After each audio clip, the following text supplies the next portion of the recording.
Hello, everyone, and welcome to Willow Talk. Adam Peacock here in the studio alone, one of the three people who usually sit here in this particular room at Willow Talk Towers and talk a bit of cricket who are actually in the country. Healy, gone, absent in India.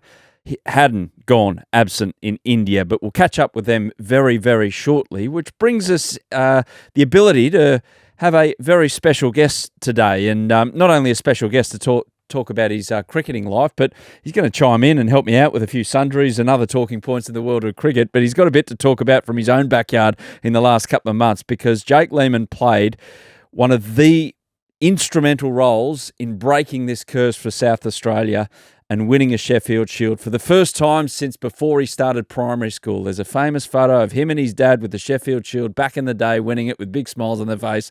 This time around, Jake got it done with another ton in the final to help his South Australian mates to a damn big couple of weeks, I dare say. Jake, thanks for joining us on Willow Talk, mate. How are things? No, yeah, thanks for having us first of all. But yeah, it's definitely been like you said, a long time between drinks and 29 years. And to be honest with you, like it's just been a bit of relief and a bit of joy, and to see everyone get around it so much in South Australia in particular. To Saka and the sponsors for the couple of days after. Just continued to pour in and look after us, and everyone jumped on board. The crowd jumped on board, as everyone's seen. And it was just an amazing thing to try and relive what happened 29 years ago. Yeah, and relive, I dare say, in the weeks that have ensued after that Karen Rolton Oval moment when everyone flooded the ground, to relive it a fair bit. I understand all you guys, or as many, could get the leave pass, took the leave pass and got up to Byron Bay to enjoy things. Yeah, we had, I think there was 17 of us there on one of the nights. Few dribs and drabs over the few days, but yeah, it's been awesome. Once again, West End sorted us out with a day at Stone and Wood, which was also fantastic of them. But yeah, it's just been phenomenal that all these things keep popping up, and we just keep having a good time together. And I guess that's why any person wants to go play cricket. They want to win stuff, and they want to enjoy it with their mates, and celebrate that kind of team camaraderie and the benefit of playing a team sport. So it's just been amazing to have that feeling within the group. Now, if you told me 20 years ago that West End would have a contact that would morph into this arty Byron Bay pale ale kind of vibe that Stone and Wood have, and there was a connection there, I would have said no way in the world, with all due respect to West End. But it was good to see the worlds collide and you were able to enjoy yourselves up there.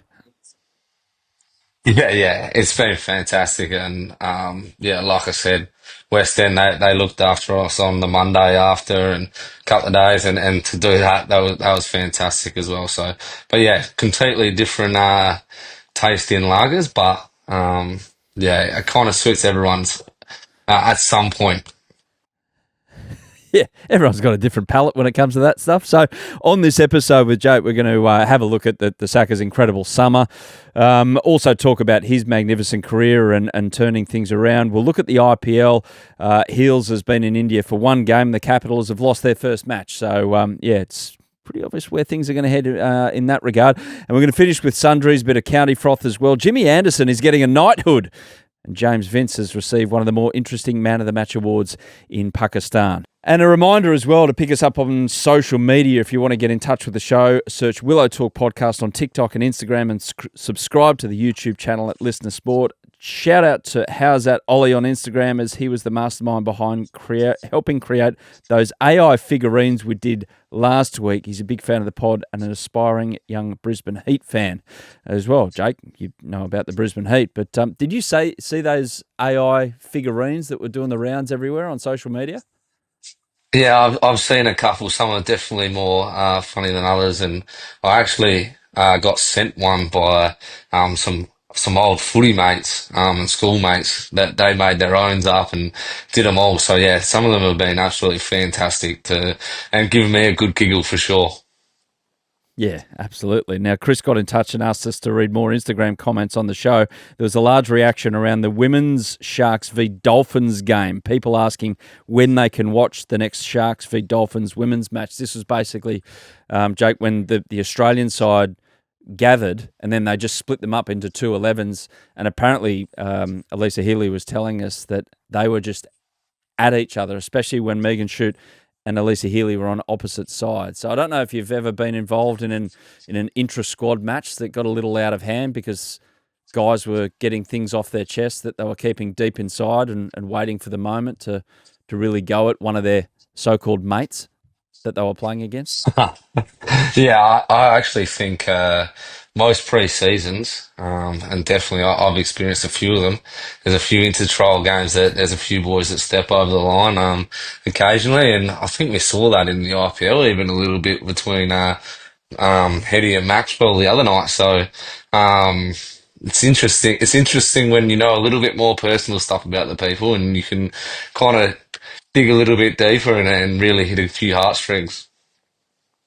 Yeah, I sent off a message to Brad Haddon. For our listeners who haven't seen it, Travis Head and Glenn Maxwell all of a sudden, and Marcus Stoinis got involved as well, who's playing for Punjab along with Glenn Maxwell, up against Hyderabad. They started just yapping at each other mid-pitch. Now, I don't know those guys, so I don't exactly know, and I sent off a message to Hads. He didn't get back to me and said, what was said? What triggered that? You knowing those guys, and you know Travis Head really well, and I don't know if you're a lip reader, Jake, but did you understand what was going on there? What might have triggered what went down? I don't know exactly what we said, but if I had an idea of something Hetty would say, he would be being a little bit of a smart ass somewhere. So, I wouldn't be Yeah, shocked if he was pushing the buttons. yeah, yeah. Travis Head, greatest gig in cricket he's got, just swinging freely at the top of the order there for Hyderabad. Now, we often talk about weird places that cricket takes people. Our mates from Napa Valley have been in contact again, seeing if we're keen to lock in the Mexico tour. This is incredible. This is an incredible opportunity. Elisa Healy has been offered to play for Napa Valley Cricket Club, Jake, on a tour of Mexico where they're going to tour regions such as Tequila, like the place, Tequila. So, man, I don't know if you've been anywhere exotic. That sounds, as from my perspective, as good as it gets. But have you had the offer to go and play somewhere you thought, well, I never thought cricket would take me here? No, not as such, but speaking to a few of the boys, there's Ben Menenti and Joe Burns and all that off playing for Italy at the moment, and for me that seems pretty out there to have a country like that for a few of our boys to go represent. So I'm sure if you want to get on that kind of train, he's your man. Have you checked the Lehmann lineage, the family tree, to see what might exist there, opportunities that might arise, or is it all Anglo-Aussie and you're stuck with Australia?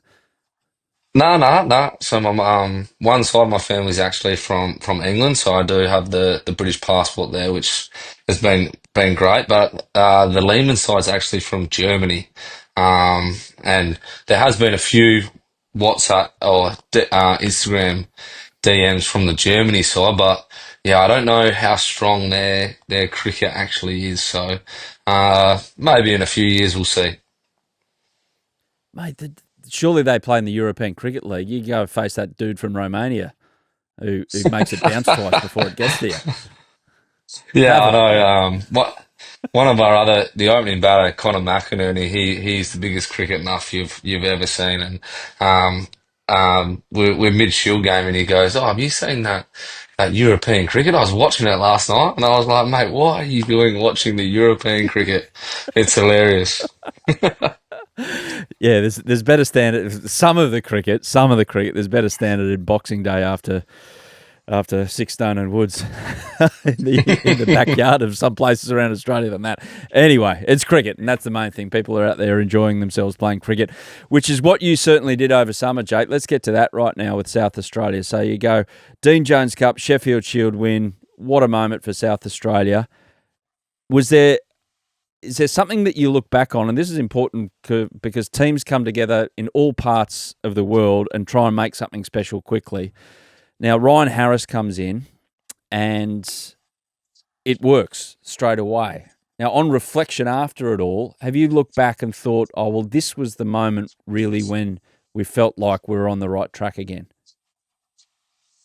Uh, if I'm being honest with you, I feel like we were actually building. So Ryan Harris was with us the year before as the bowling coach. Um, and he came in with some strong ideas. And Dizzy and Tim Nielsen have kind of been putting the squad together over 3 or 4 years. And 2 years ago, we lost the One Day Cup to WA. And then last year we won three Shield games, but we couldn't quite get over the line in a few tight ones, and we just missed out by a game. And then this year, Rhino, the one thing that they've done is him and Nathan McSweeney have been great in terms of probably just the small one percenters around training standards, not letting anything slide. Putting players under a little bit more pressure during those sessions and trying to create that environment of high pressure in net scenarios. And I think that's just transferred into game scenarios where the pressure was on, sometimes would probably fall away. And I feel like this year we've kind of stood up and said, oh, we actually understand what that moment's about and what we need to do. And then secondly, once you win a cup, when you get away, I think winning just creates more winning, and winning is the culture. So, and then you start to believe and you fight from any position. So, they're probably the key little things that I think Rhino has definitely done, and he's just so strong on fighting and never giving up. So yeah, he's been fantastic along with Nathan McSweeney. Like we said, there's only him and Steve Smith that have won everything as captains, which is an amazing start, and he's only 25. So yeah, it's been an awesome year and something that I'll never forget for sure. Obviously, McSweeney made headlines over summer for trying to work out Jasper Bumrah, which no one really did until Sam Constas started to play ridiculous cricket at the MCG one day for a session. But with McSweeney, what makes him, because it's not unusual, but it's a bit of an outlier that a guy his age is captaining so well. So what makes him such a good leader, and what is it, a tactician out there as well? Yeah, he's for a guy that hasn't played a whole heap of professional cricket at a young age and have all the three titles already. He's unbelievably determined and self confident and trains so hard that he's setting the standards from ball one, and then he's just so calm out there. If you talk to him about what happened with the Boomerang stuff, this is a prime example. He goes, my process was good. I felt like I was batting well. I tried to change a few things and get through Boomerang, and I did on occasions. But so he's already thinking about next time he comes up against him, his process and what he's going to do, and he's so clear about everything. And I just think that's the type of person he is, and he just drives everything forward. He never looks back. Mate, you didn't look back with the bat as the Sheffield Shield reached its conclusion. So 105 not, 130 not, 102. And having a look at your wagon wheel and all those highlights from that, I dare say, I don't know, I'm putting it 55 to 60% just behind point there with your your favourite shot, the Lehmann special. Mate, what was the catalyst for all that? I don't know. I just think sometimes cricket goes around and roundabouts, and I think for as long as I've been playing, I've definitely had some highs in my career and some major lows as well. And one thing that I've also learnt along that is, when things are going well, like stay pretty level and stay true to yourself, and just try and ride it for as long as you can. And towards the back end of the season, I just thought I was batting beautifully. I was in a great headspace. Away from cricket, within cricket, I felt comfortable within the team. We were winning, and yeah, once you get in that mode, like I really, obviously, I wanted to win the Shield and celebrate, but I'd be happy to keep playing right now and just continue that momentum because it's hard to get back if you do stop, I reckon. So no, it was just amazing. Everything I did just kind of worked. It's a hard Yeah, thing to describe, yeah, but if you've been in it, you'd understand it. yeah. It's like when things are going well, you don't. It's just this flow that you don't really get to the bottom of psychologically. But when things are going wrong, there's 1,000 reasons why. Oh, it's this, it's that. I didn't have enough sugar on my wheat bix that morning. My milk was a bit warm. Blah blah blah. But with your shot selection, you were obviously playing real well around the ground. But I got to point out that backward of point shot, which your old man mastered when he was playing, obviously. So when you were growing up, that the Lehmann backyard, was there like two bins, one at point, one at third slip, and you had to try and guide it in between, and that's where you worked on that, or was it simply hereditary and you got that directly from the old man, that shot? Yeah, I think it must be. Yeah, nothing in the backyard that rings bells in my head, but I just think maybe the way the left hand is set up and traditionally like sliding across the left hander and that the left eye dominant, probably more dominant with my left hand, my bottom hand. Um, everything just goes to, Yeah, to cutting and pulling. So, um, yeah, I think that's simply it. And, it's something that I probably continue to work on and something that I'd say to everyone is, like keep doubling down your strengths because if they can't bowl somewhere like, and I'm playing that well, there's not, there's not really many other places they can bowl. If I'm scoring off mm. that, top of four stump, and then they get a little bit straight from there, then you can just work it away. So, to just try and double down on your strength is key for me. And obviously when I'm batting well, lots of runs are scored through there. Now, a lot of people listening to this would have copped advice about what they do on a cricket field from their parents, mum or dad.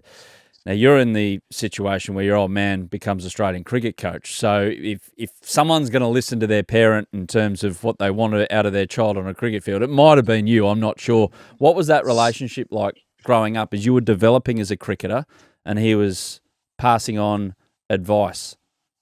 How was that for you? Yeah, I think some people will be like, oh, how good's that? Blah blah blah. Oh, you got such an advantage. And looking back on it now, the biggest advantage that I had was I had a dad that let me be a person and grow up and enjoy what I wanted to do and just all he kept saying to me is, be a good person. If you walk onto the field, and whatever happens and you walk off, whether you got 100 or a dark, no one should know anything that's happened on that field. Being a good person is foreign and the most important. Um, Obviously the advantages that I do have, we talk about cricket every day and we do that because we love cricket. We both love it. We talk about bowlers, we talk about World Cups, we talk about everything. And I think that's how I've learnt the most is just the genuine share of love of information about me asking, why was Michael Hussey doing this? Or what do you think about this? Or why do you reckon Steve Smith's doing this? And it's just a flow on conversation. And next minute you've been talking cricket for 2 hours and that's what we do. Um, and that in turn has probably provided me so much joy and love for the game. What was some of your an early memory that stands out to you being around it and being around established stars of the game? Because obviously your dad was either playing with them or coaching them. He was around the game the whole time, but allowed you access to, as a kid, all of a sudden you're hanging around an international cricketer.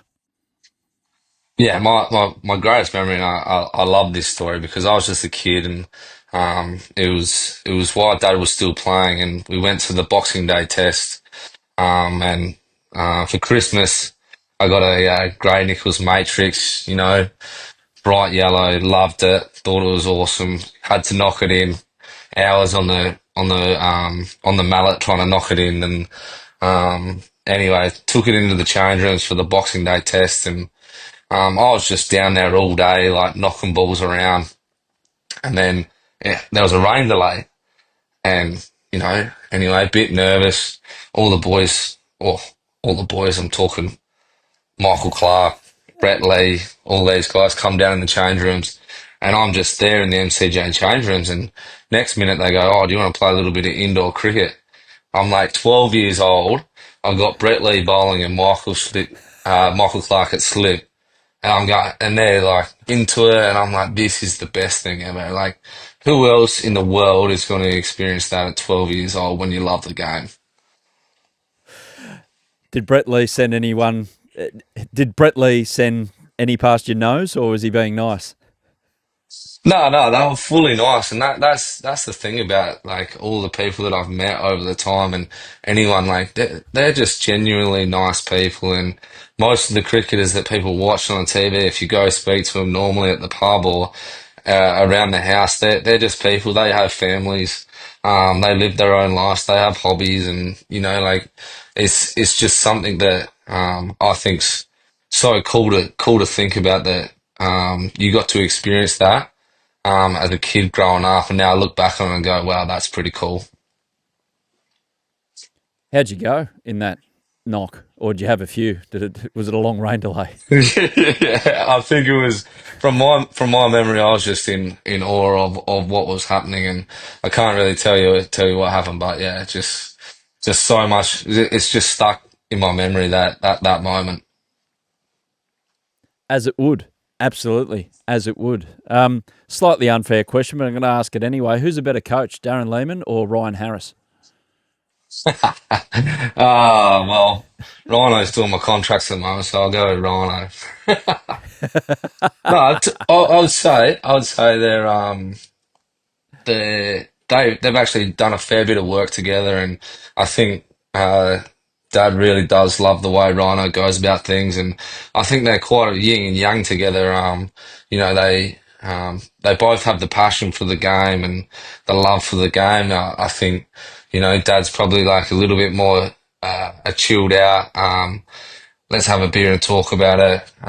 Rhino's a bit more passionate and rides every ball, but it's the one thing that they both have in common is the passion and the care for the players, and that's what stands out to me as key for any coach. Couple of questions now about current Australian players who are South Australians, and one that might be an Australian player shortly, given the season he had. But firstly, Travis Head. You've known him for a very, very long time. Has he changed in any way, shape, or form apart from his bank balance? Well, it's funny that you say his bank balance because I met him when he was a kid from Gawler, and Gawler in Adelaide's it's actually where Dad's from, which is funny enough, and Cozzy and Rhino. So, but we call Gawler, it's a little bit Bogan. And the only thing that I think's changed with Hetty is literally he used to be a bogan, now he's a rich bogan. That's all I'd say. He's moved out of Gawler into his nice house with his nice family, but he's still the lad. He still rings me up on a Friday. He wants to go down to the Ed, have a beer. He wants to go watch the local footy at Gawler South. He wants to go to the AFL, watch Port. Yeah, he's still an absolute legend as he was when he was 16, 17, 18 when I met him from Gawler. Now he's just got the bank balance to do what he wants with it. So you saw those World Cup celebrations when he played that incredible World Cup final knock, and you saw those photos and you saw the celebrations, and you just looked at it and went, yep, I know that guy.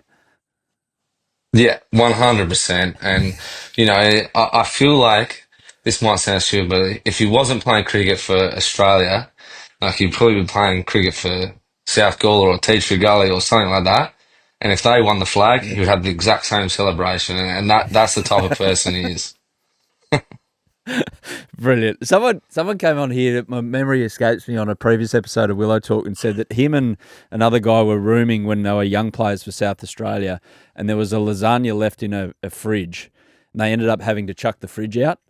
because it was left for a while when they were Yeah, no, young, I know free that. and single, and It having was a good time. he was living with Adam Zampa at the time.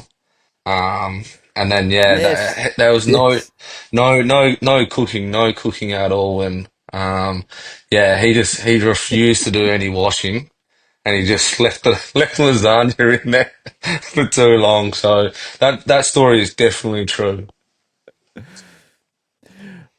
Incredible to notice his career progression, though. And he's done it his way since he got dropped from the Australian team, come back in, and under this current leadership with Pat and Andrew McDonald and everything, that it's like, go your way, mate, play your way, see ball, hit ball, and that's what's got him to where he is today. Is that fair?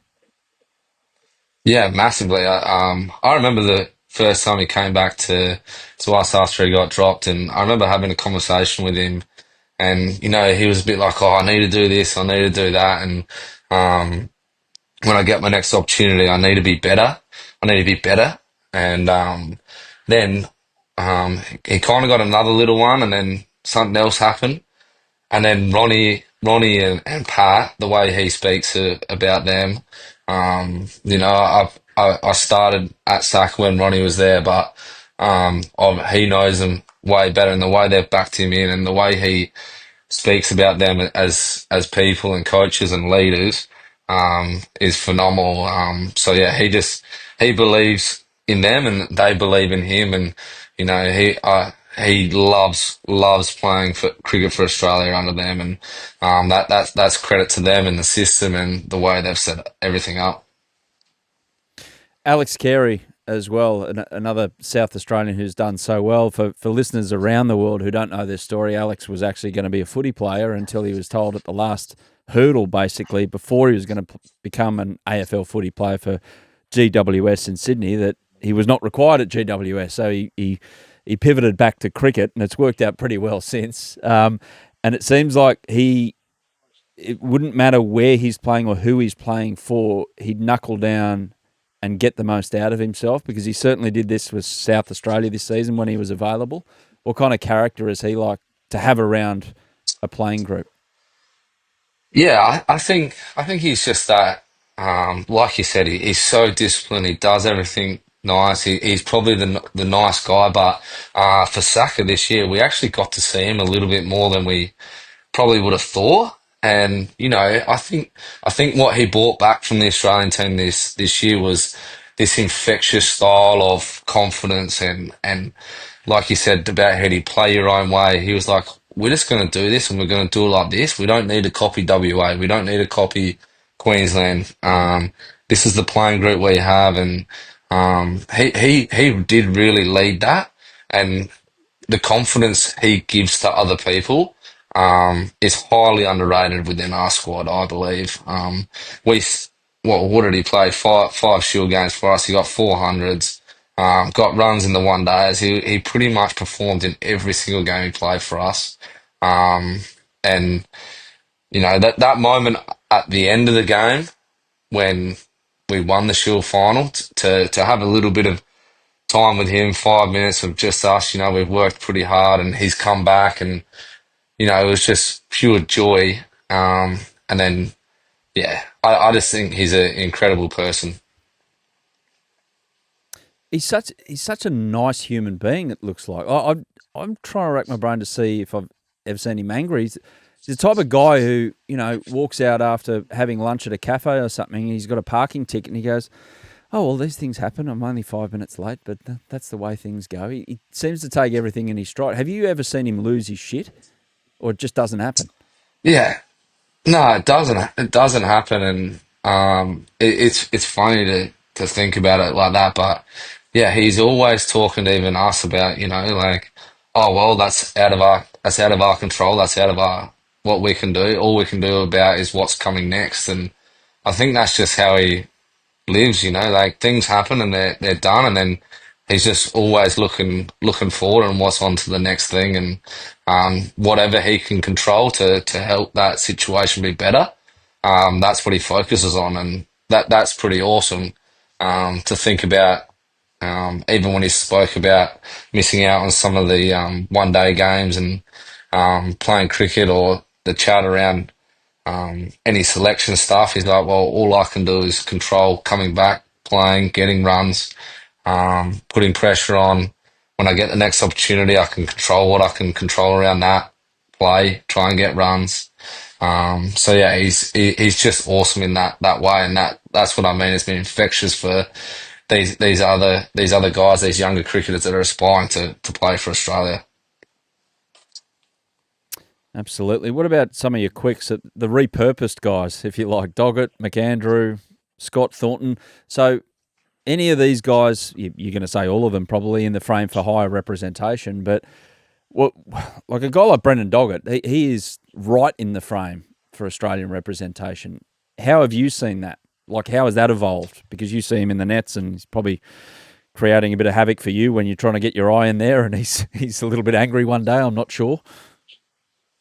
Yeah, I think, like I said, I think this goes back to probably Tim Nielsen and Jason Gillespie of identifying some talent that wasn't playing every game, and in Dog's situation, he probably was playing at Queensland, but wanted to try and lead the attack a little bit more behind Nessa and all that kind of stuff. So, there's some great talent identification of players that should be playing.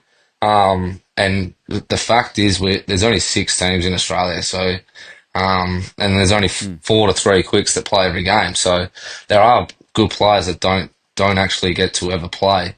But yeah, I still believe that if you looked around Australian cricket right now, Brendan Doggett's obviously right up there in terms of the people who haven't played. I look at Scotty Boland. He's only just started playing. He's 34, 35, 36 when he's playing for Australia.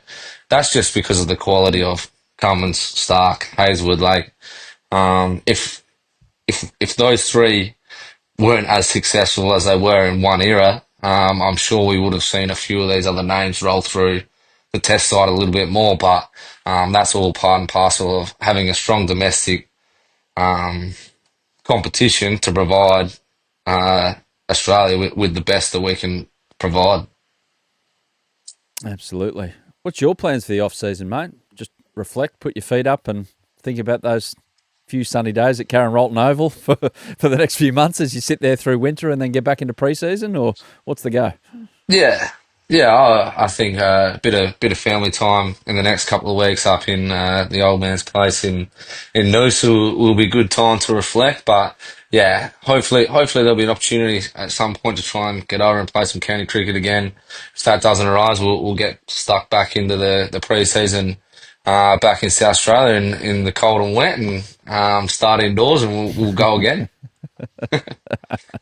So your old man's over there in the county system coaching again. It's catch-22. You'd love him to call you and say, "Come on over and play a bit of cricket," but the fact that he's over there means the place in Noosa is vacated and you can use it any time. So, I mean, do you look at it as a win-win situation? Yeah, it's a win-win. Obviously, the past haven't aligned so far with him being a coach and me being a player, but if that did happen, that'd be pretty cool at some stage. But yeah, I'm pretty also happy having a couple more Vinos up in the Noosa place while he's vacated. We'll look after the dog and do our dues for a couple of weeks, and it'll be all good. Sounds rough, mate. Sounds rough. Stick around, Jake, if you could. A quick little drinks break. Back in a moment to have a look at what is happening in various parts of the world, and Jake's going to help us out with that. Back soon on Willow Talk. So with special guest Jake Lehmann this episode. Jake, have you been across the IPL? I've been all over the minis. That's the best way to watch the IPL, especially when it's on at 2 o'clock in the morning. Yeah, it's plenty of runs at the moment, but pretty even comp. It's hard to work out what's what at the moment. Yeah, I love watching the IPL and the intrigue about, having 10 overseas and only 4 playing who they're going to pick, and high scoring, small grounds. It looks like if you don't strike at 200 and you're going to get dropped, and if your economy rate's under 10 with the ball, then you're going pretty well, which is amazing to say with the numbers that roll out in the Big Bash here with just slightly bigger grounds and stuff. But yeah, I'm always paying attention, especially with the boys. We got Spence over there. We got Jake Fraser McGurk and obviously Hetty as well. So yeah, the minis are great to watch and they're very entertaining. That's for sure. Especially the one between Ricky Ponting and Brad Haddon's Punjab Kings against the run risers, Hyderabad. Punjab, 245 off 20. Shreyas Iyer, 82. Good selection as captain for Punjab. But then Hyderabad, who have been a little indifferent so far, chased it down. It was these two at the top of the order. So Travis Head and Abhishek Sharma. Sharma, 141 off 55, if you don't mind. So over, what's that? That's nearly 500 runs in a game. That's mind-blowing. Absolutely mind-blowing that cricket has become this. Yeah, I just think it's insane to see, probably 141 of what was it, 50 low 50 balls is just something that you don't think you'd see. And, like, I just think it's such a rare game and the game's developing so far that you need to be able to score it over that 200 strike rate, which is insane to think about when we started T20 cricket, 20 years ago. Absolutely. So, yeah, more games on the way in the next couple of days, of course. Plenty of Australians over there. Josh Hazlewood, RCB, they had a big win. He was 1 for 26, not bad. Phil Salt and Virat Kohli combined for big runs. I don't know if you saw Virat the other night, Jake, and Phil Salt took off. Virat went, you know what? I don't feel like going through here. And poor old Phil had to do the U-turn, didn't get back in time. He was run out. It was a classic barbecue. But Virat, hey, it's Virat's team. So these things happen. Yeah, correct. And but also like, Phil Salt's another one. He's striking at 200 and you have to these days. And you watched him the other night. He was going nuts and taking the best bowlers on. So it's awesome to watch. And he's outscoring Virat Kohli, which is amazing to think about again. Absolutely. Weird one in Mumbai, Delhi. So two of the big ticket teams, if you like. Mumbai got it done. Delhi were in with a shout, but in the end, it all capitulated rather badly. They lost by 12 runs. They got 3 players run out in successive balls while Mitch Stark was at the non-strikers' end. Now, that's a view of something unusual.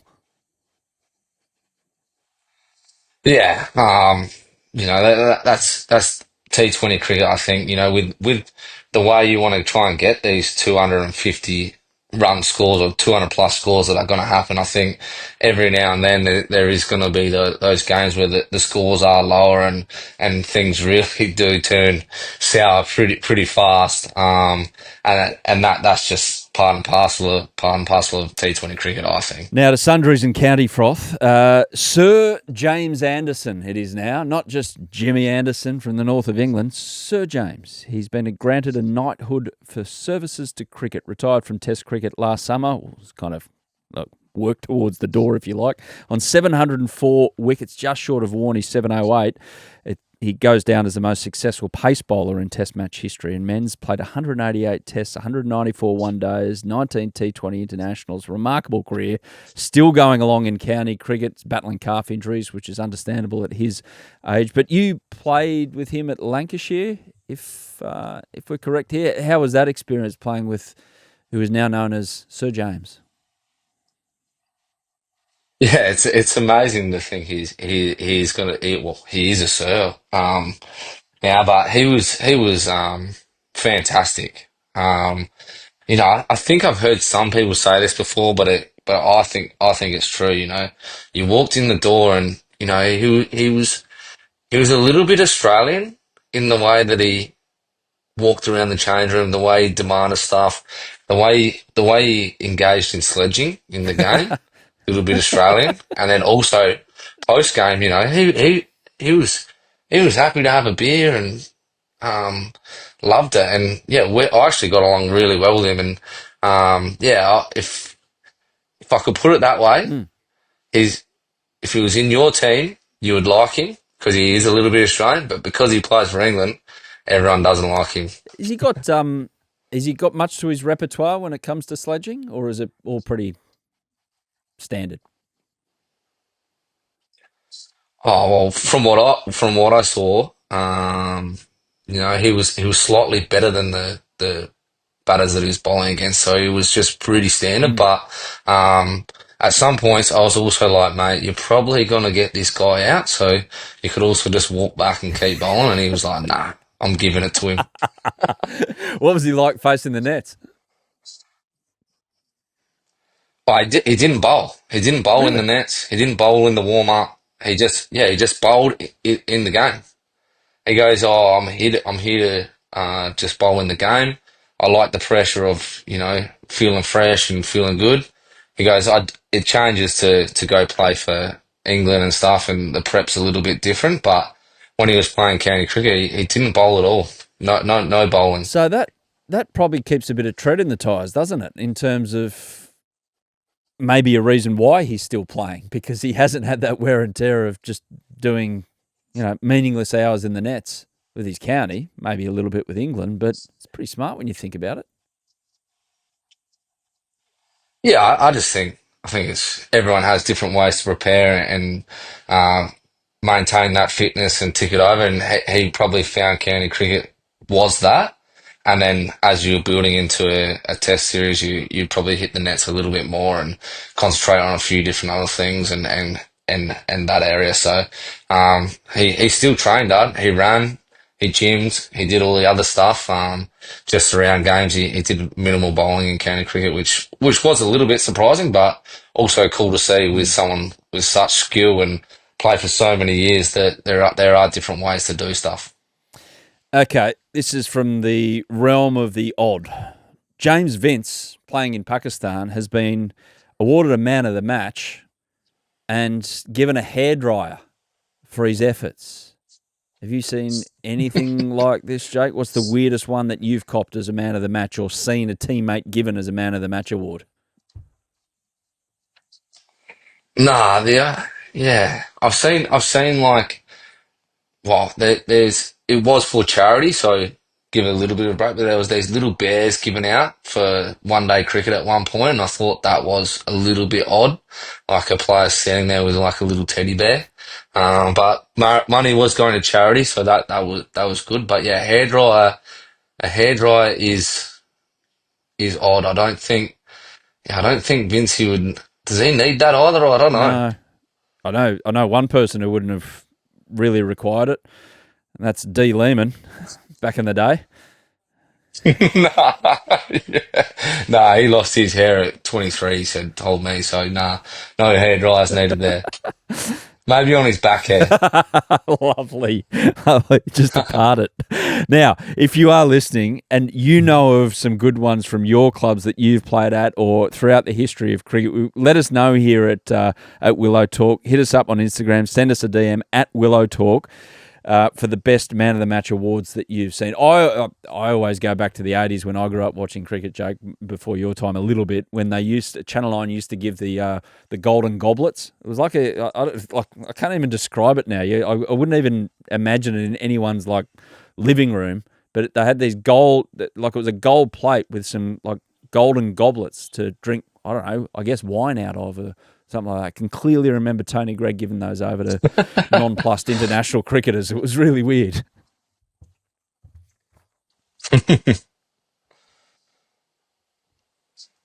Mate, just finally, one from the England's Barmy Army Instagram page, mate. They put this out on their Instagram. They picked that up off X or Twitter or whatever it is from a guy called Chris Stewart. And his message was, with the English cricket season just starting, his tweet was, 8 months waiting for the cricket season to start. Field for 50 overs. Listen to younger lads talk shit for 6 hours. Golden duck. Heavy defeat. Cricket. That's beautifully put. It's a poem about cricket pretty much, isn't it?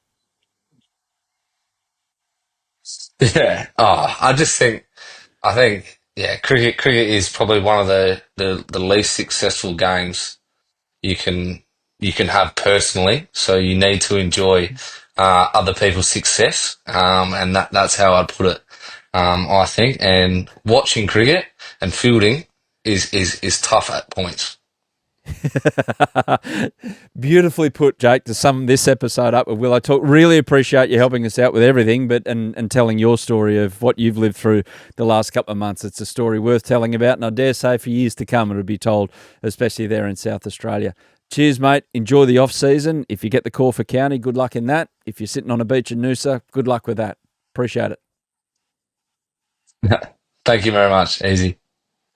That was Jake Lehmann. That was Willow Talk. Back later in the week with plenty more from the world of cricket. Yeah, thanks for watching the Willow Talk podcast on YouTube. Don't forget to hit the subscribe button so you don't have to miss an episode wherever you are. And while you're at it, check out these videos up here. They're mostly good.